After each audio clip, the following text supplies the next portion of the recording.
ये क्या? शेर के पंजे से। ये अवश्य कोई मायावी शक्ति है और उसका विष कुश के शरीर को पीड़ा दे रहा है।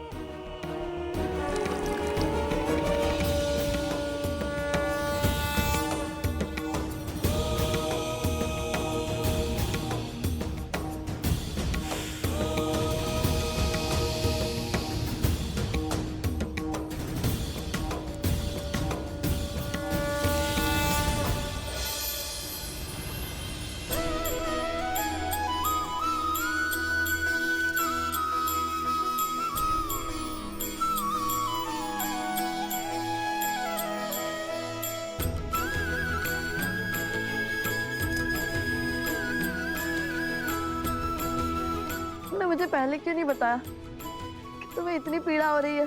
तो आप अकेले इसी ऐसे बैठ जाते ना भैया।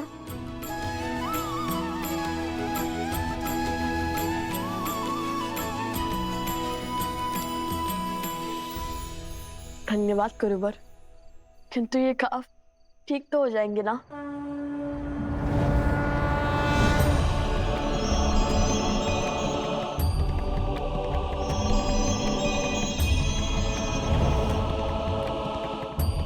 पुत्र, यहाँ एक श्रापित रत्न है जिसके उपयोग से प्रकृति को नियंत्रित किया जा रहा है और उसी मणि का उपयोग इस सिंह पर भी हुआ है। इस माया की गांठ उस मणि का अंत है और तभी कुश का घाव भी भरेगा। जब तक उस श्रापित मणि का अंत नहीं होता तब तक कुश के शरीर के भीतर ये मायावी विष फैलता रहेगा। बताइए कहाँ है वो मणि? मैं अभी जाकर उसे नष्ट कर दूंगा और अपने भाई को इस कष्ट से मुक्त कर दूंगा। पुत्र, मैं तुम्हारी भावना समझ रहा हूं, किंतु उस स्थान तक पहुंचना सरल नहीं होगा, क्योंकि उस मणि की भांति वो स्थान भी श्रापित है और वो असुर शक्ति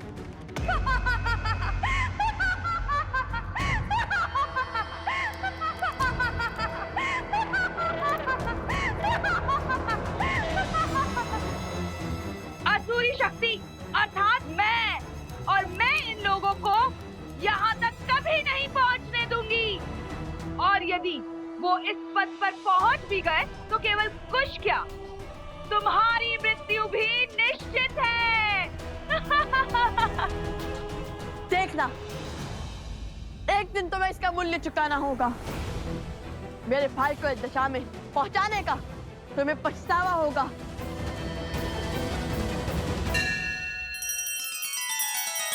श्री रामचंद्र कृपालु भजु मन हरण भव भय दारुणम। नव कंज लोचन कंज मुख कर कंज पद कंजारुणम। सिया राम, सिया राम, सिया राम, सिया राम, सिया राम, सिया राम। हमारे पास कितना समय गुरुवर? जैसे जैसे भोर समीप होगा कुश की पीड़ा बढ़ती जाएगी और जैसे ही सूर्य की पहली किरण कुश के घाव पर पड़ेगी वो जल उठेगा और फिर मैं एक पैर के भीतर लौटूंगा। मुझे आशीर्वाद दीजिए। आशीर्वाद दे ऋषिवर। नहीं कुश, तुम कहीं नहीं जाओगे। मैं जाऊंगा और मणि को नष्ट करके आऊंगा। तुम्हें मुझ पे विश्वास नहीं है? भैया, जब स्वयं महाराज राम पिताश्री महर्षि विश्वामित्र के साथ असुरों का संहार करने जा रहे थे, तब क्या उन्होंने श्री राम से अनुमति मांगी थी? तो कुश वो भिन्न है। भैया, बिना आपके मैं कहाँ और बिना मेरे आप कहाँ? हम लव कुश तो राम लक्ष्मण की भांति एक दूसरे की आत्मा है ना? मैं भी तुम लोगों के संग चलूंगा। ऋषिवर, आप कृपया करके यहीं रुक जाइए। इन सबको आपकी आवश्यकता होगी। चले भैया? एक क्षण। एक मुख सूरज, एक मुख चंदा, दिए सिया के सुख आनंदा। एक एक आत यमज युगला, वश होला। अरे एक लकड़ी से इतने विशालकाय सिंह का सामना कैसे करेंगे हम? सोमकर्ण, माता सीता ने तो एक तिनके से रावण जैसे पापी को स्वयं से दूर रखा था, तो हमारे पास तो पूरी लकड़ी है। माता कहती है कि मानव की सच्ची शक्ति उसके विश्वास में होती है। स्मरण रहे, यदि कितनी भी विशालकाय बुराइयां क्यों ना आ जाए, यदि हम उसकी आंख में आंख डालकर देखते हैं तो वो बुराई भी घबरा जाती है। चाहे जितना बल लगा ले, तुम्हारी आंखें झुकनी नहीं चाहिए। मुख पर भय दिखना नहीं चाहिए, समझे? ये समय भय को भयभीत करने का है।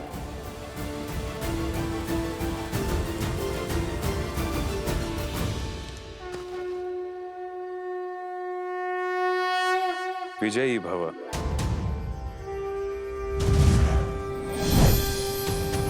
पुत्र, ये हर माया को भेदने में सक्षम है। इसकी आवश्यकता तुम्हें होगी।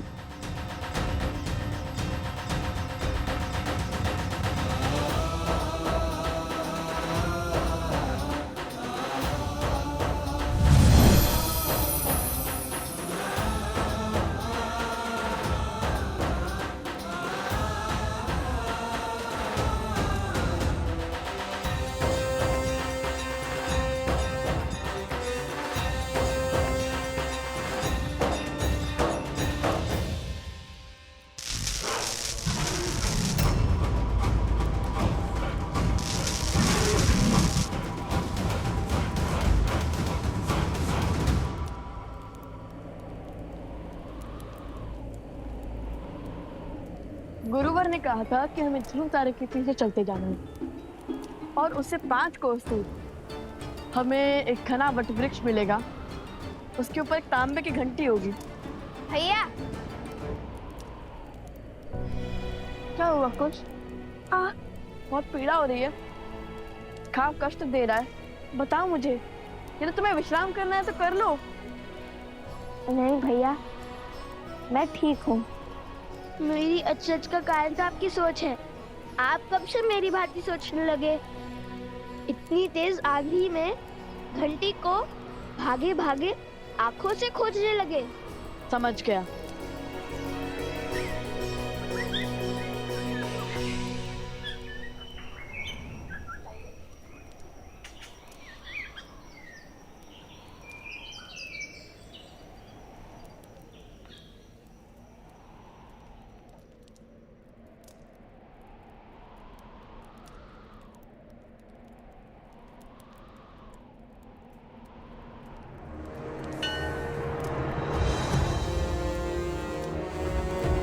वहां उस ओर।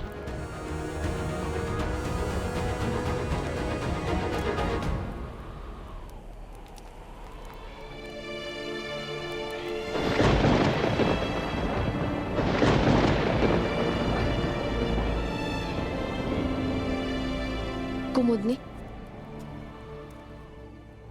सोमकर्ण, अवत्सरा, प्रसूता, कोई नहीं लौटा अब तक? नहीं देवी। अच्छा, आते ही होंगे, किंतु इतना समय तो नहीं लगना चाहिए था। और प्रकृति भी कितनी रौद्र रूप में है। मेरा मन घबरा रहा है अब तो। आप कैसे कर लेती हैं ऐसा? अपनी संतान के लिए तो हर कोई चिंतित होता है, किंतु आप सभी के लिए इतना व्यथित कैसे हो जाती हैं? अपने केवल रक्त से नहीं, मोह के बंधन से और स्मृतियों के बंधन से भी तो बनते हैं ना कुमुदनी। अवश्य, अभी चिंता त्याग दीजिए, वो बस आते ही होंगे।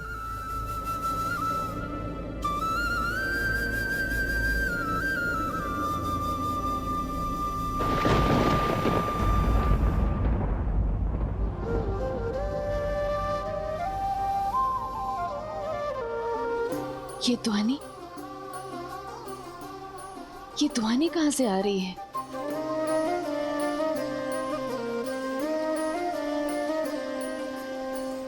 मिथिला में शिव का धनुष भयंकर, जिसे ना हिला सका कोई धुरंधर।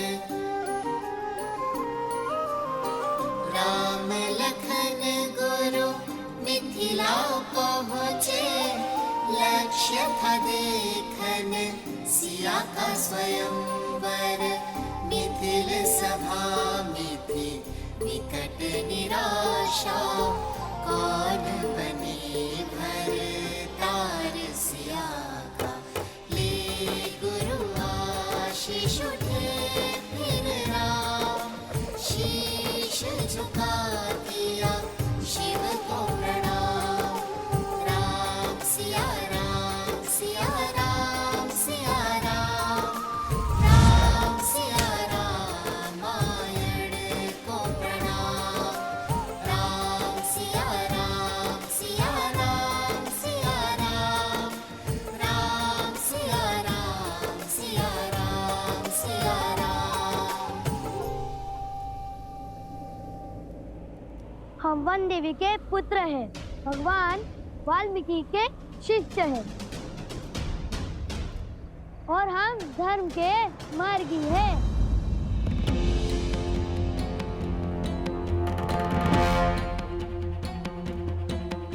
चटुकन, तुम रामायण कथा का गायन लवकुश की भांति अभ्यास क्यों कर रहे हो? अरे लवकुश ने तो ये बात किसी को भी बताने से मना किया था, अब इन्हें क्या कहें? वो बंदे भी लवकुश को हम बहुत स्मरण कर रहे थे और हम सबको उन्होंने ही इतना प्रभावित किया है, तो अच्छा,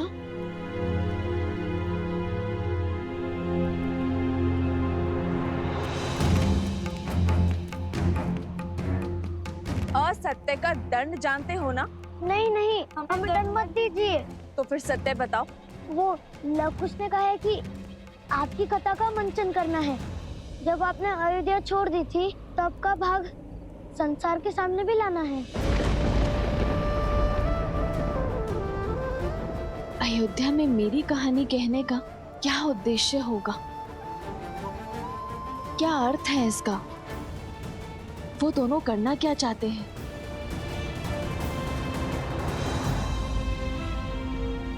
एक बात कहूँ वन देवी, आप क्रोधित तो नहीं होगी? नहीं, कहो क्या बात है? आप बहुत भाग्यशाली है कि लवकुश आपके पुत्र है। वो दोनों हर क्षण आपके विषय में ही सोचते रहते हैं। देखिएगा, जब अयोध्या में लवकुश की रामायण का मंचन होगा तब उनके प्रयास अवश्य सफल होंगे, रामायण अवश्य पूर्ण होगी। किंतु हाँ, तनिक चौंकने के लिए सज्ज रहेगा। और अब आगे कुछ मत पूछेगा।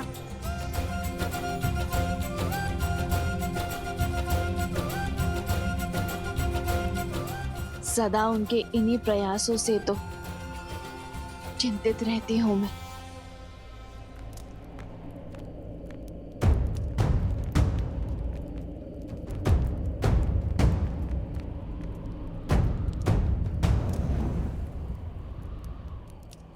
मिल गया।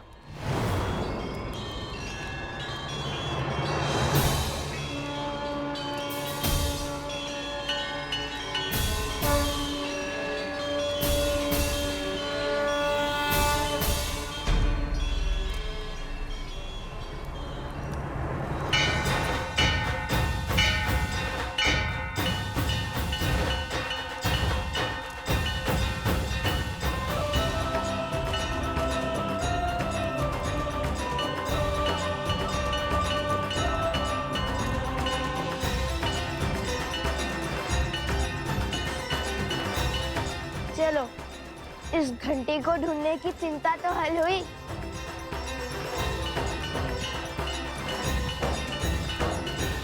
कैसी चिंता देवी? यही कि बिना संकट जाने, बिना परिणाम सोचे अनुचित को उचित करने की दिशा में आगे बढ़ जाते हैं।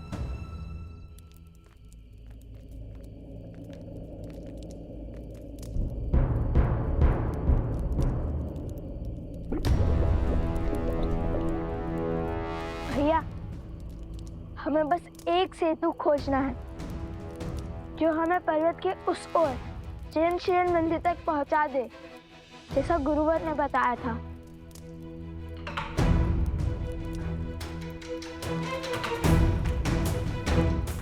अरे ये तो टूटा हुआ है।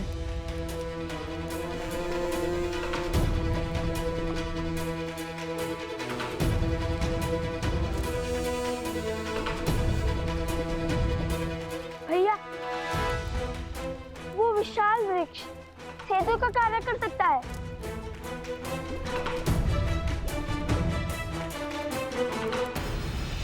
हाँ तो कर्म उचित हो तो परिणाम की चिंता क्यों करना। किंतु कभी कभी केवल साहस से नहीं,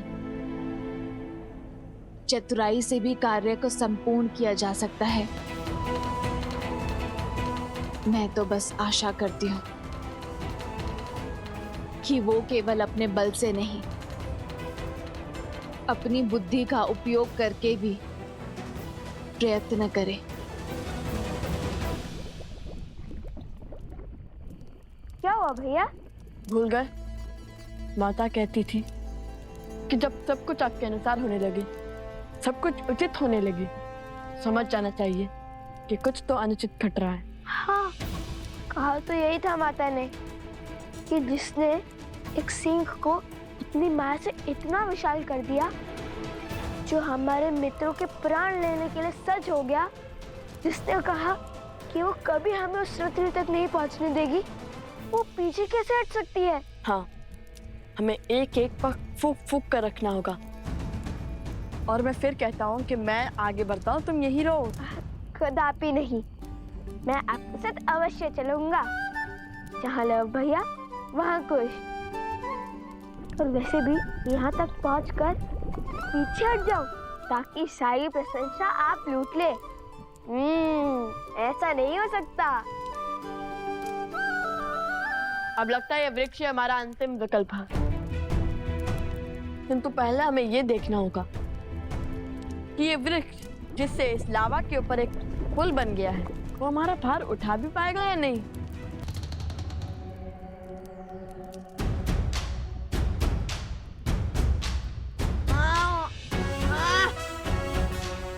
नहीं कुश,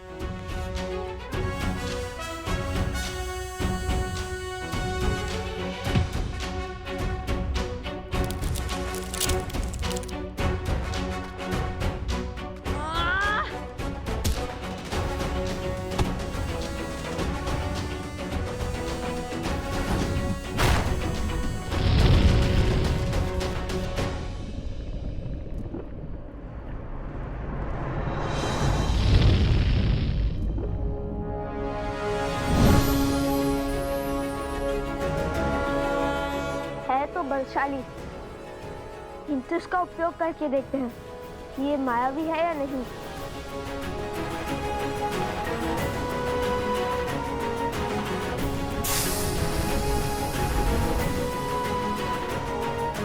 चलो, माया के प्रभाव से भी दूर है ये। चलो अब हम इस पर चल सकते हैं।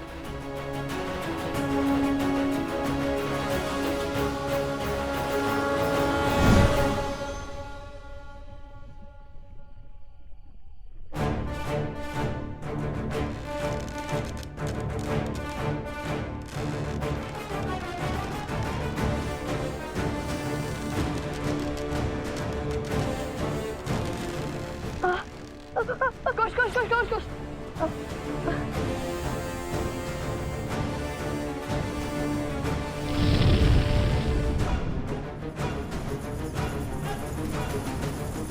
ये ध्वनि कैसी आ रही है?